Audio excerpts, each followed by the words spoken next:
This camera not only monitors your home but also allows members of your household to video call from this camera to your phone wherever you are on this planet. Or you can video call this camera when you are outside your home. At ang dalawang ganitong unit dito ay pwede mag-uusap like a video intercom sa loob ng iyong bahay. Amazing! Una sa lahat, mag-subscribe muna kayo sa aking channel para suportahan ito. You may also join this channel as a member to avail of exclusive perks like priority in comments reply and early access or exclusive access to some videos for members only. You can also help fund some projects here by sharing super thanks. Wow.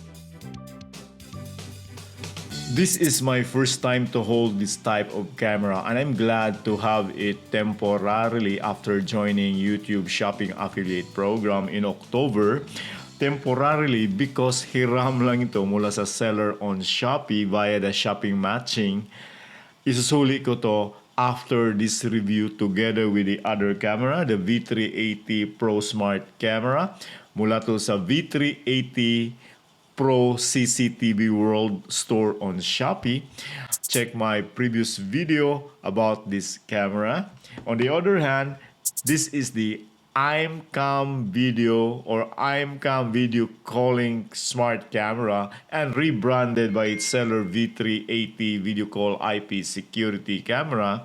I've received 2 units of this because these 2 cameras can video call its other like a video intercom. I'll show everything about this camera along the way. There are many shape and sizes of this type of cameras with various Chinese brands that have been sold in the market for some time now. But what puzzled me, why some established Chinese brands like Xiaomi, Tapo, Akara, Yofi, Hikvision, and others are not coming out with this type of camera. That's intriguing. From top to bottom, isasahin ko muna ang mga parts nitong camera. Here's the 1080p lens here with a microphone beside it. I think dalawa ang microphone ito. Then sa gilid ng lens ay ang dalawang infrared lights which are capable of night vision up to 8 meters. The huge part of the camera head is occupied by this 2.8-inch IPS screen which has a low resolution of 240 by 320 which is common in older camera and displays. Nakatago sa ilalim ng camera head ang reset button and the SD card slot nito. The card slot is up to 128 gigabytes and this camera has cloud storage but for subscription. Sa baba ng display at the front ay ang kanyang call buttons. Press green to video call, press stop to end the video call. Plus, meron pa tong other functions, ang dalawang buttons nito. I'll show it later. May kataasan itong camera about 6 inches tall and weighs about 300 grams. Since this is a 300-degree type, it can rotate almost a complete circle or 355 degrees and 55 degrees vertically using its 2 gimbal high-speed motors. Medyo limited ang kanyang tilting because of the display. Ang kanyang tilt down hanggang dito lang. Yun lang siya, ang kanyang tilt down. Tingnan niyo. But sa tilt up niya, medyo mataas konti. But still, it's limited. You can change the wallpaper on the display screen on the app and even make your own wallpaper with your own photos. The other functions and features of this camera are basic, which can be found mostly in other security cameras. Diretso tayo sa kanyang main function, which is the video calling. Susubukan natin na yung phone ko ay connected din sa Wi-Fi network. Then, hindi ako nag-open sa IMCAM app. Okay? Now, simulan natin ang tawag mula sa camera to my phone. Press the call button here. Ito muna. Okay. Calling. Kita nyo? Meron siya ditong prompt na tumatawag yung ating camera. So I'll open. Ito na, makikita. Then I press the accept button here. Let's see. Anong itsura? Ito na. You see? Nakita nyo? Ako yan, ha? Okay. Then I have also the option to use the front camera here. Sa ngayon, ang nagamit ko ay yung front camera. I can also change the camera here. So, pwede rear camera na. You see? Naka-rear camera na siya ngayon. Okay. Kita yung router ko. Again, back to front camera. So, yan. Now, start natin. So, subukan natin. Ako ang tatawag from my phone to the camera. I-open the camera. Makita mo dito, voice call and video call. So, video call ako. Yun, diretso, di ba? Hindi siya nagre-ring o nagpo-prompt. So, direkta. Kung tatawag ako sa bahay, kung nasa labas ako, yan ang mangyayari. Labas agad. Ngayon, subukan naman natin, connected ako sa cellular network, mobile data, para ma-simulate natin na nasa labas ako, kunwari. Okay, so open natin. Loading. Okay na. Check natin kung nagpo-function ba. Okay, nagmo-move ang camera. So, nagre-respond siya with my touch here sa cursor. Umiikot pa. Bakit umiikot siya? So, unahin natin. Tatawag ako from the camera to my phone. Ito, kita nyo? Device incoming call. So, I can accept the call. Yun. Okay. Kita mo na. Now, balik rin natin. Ako ang tatawag from my phone to the camera habang nasa labas ako. Kunwari, I'm calling. Direkta, instant. Lumabas agad ako. So, ang ganda niya.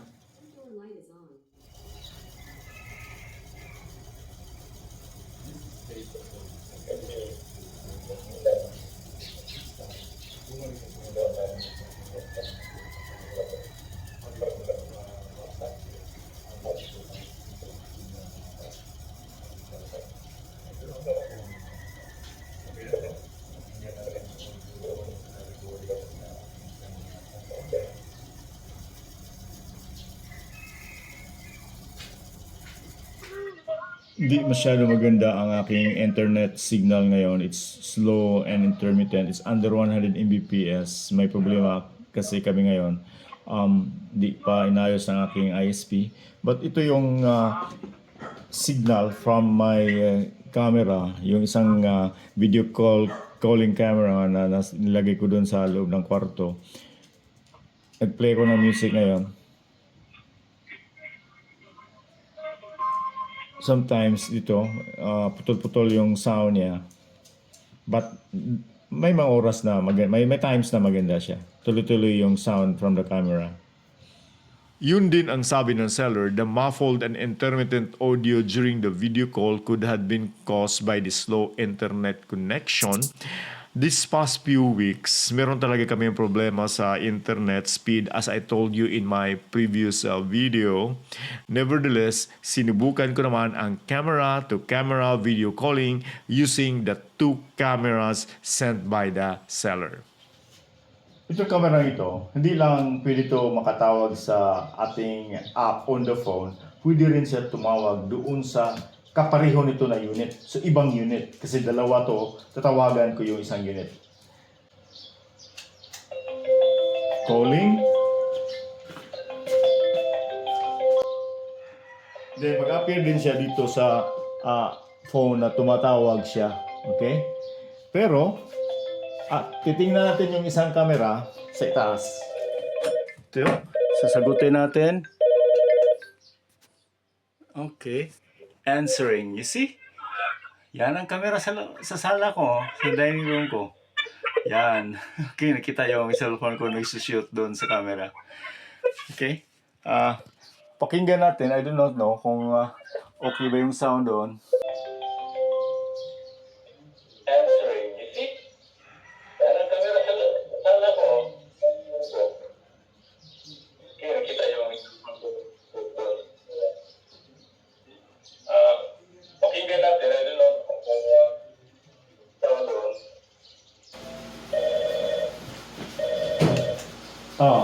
Eh. Answering. Ay, answering one. Oh, na. O, patubas kamera ko no. Pagitas kamera ko no. Ah, oh, kaklaro ka na ko. O, klaro man, ikaw. Klaro yung imong sound, klaro. Makaklaro ka. Hinay na. Tungkol sa internet na ito, hinay mong internet ka ron. Ito yung setting ng dalawang camera para makatawag ito sa isa't isa. From the homepage, ang nasa itaas ay ang Cam 2, while nasa baba ang Cam 1. Unahin natin ang Cam 2, top settings. Then go to button. May dalawang tab dito, button 1 and button 2. Button 1 refers to the call button, which is the green button sa camera, while button 2 is the stop call button, which is the red button on the camera. Top settings below, makita sa taas, please select the account to call. Account refers to your account on the app. Take note, the icon niya ay phone because it refers to the account on the app. You can also add or use another account if ever na-share mo ang camera with other members of your household. Sa second panel, it reads, please select the device to call. It refers to the camera na tatawagan when you press button 1. Since dalawa lang ito na unit, wala akong choice but yung video call cam 1. Then after selecting, tap confirm below. Sa button to, you can only call your phone via your main account. Sa video call cam 1, ganoon din ang process. Yung button 1 ay naka-assign to call the other camera, which is the cam 2. Sa button to, ganoon din yung... Dito pa lang sa functionality na to sa camera, sold out na ako. For its price, I don't mind whatever the quality of the basic features and functions of the camera. The camera should be paired with IMCAM app na pwede natin i-download from Google's Play Store. I just scan the QR code on the manual to download the app. Okay, next. Okay, that's my name. That's the name of my Wi-Fi. It's connecting already. Not yet connected. It's connecting. Okay. I'm showing it because this is the first time na nakagamit ako nitong klaseng camera and also the app. The name of the app is IMCAM. IMCAM. I think IMCAM. Okay, it's successful and it has already displaying some data on the screen, the time and the day exactly, and also this is what the phone looks like. I must confirm, and sabi dito is the storage card not detected because hindi pa ako nagagay ng card dyan. Okay.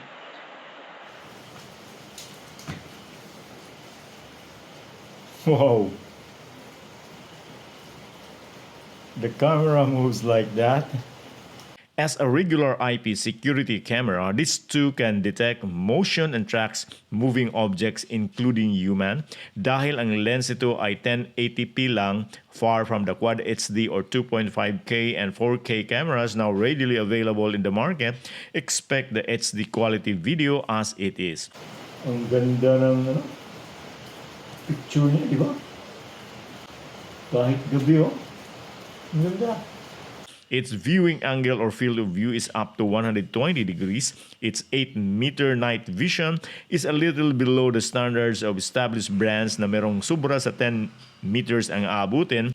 There's no mention about aperture, so wala tayong idea how much light entered into the lens. By the way, meron itong dalawang bright spotlights dito mismo sa kanyang IR lens na iilaw once the camera detects motion sa gabi, giving full color images at mag-off after a while kung wala ng motion and babalik sa black and white ang images.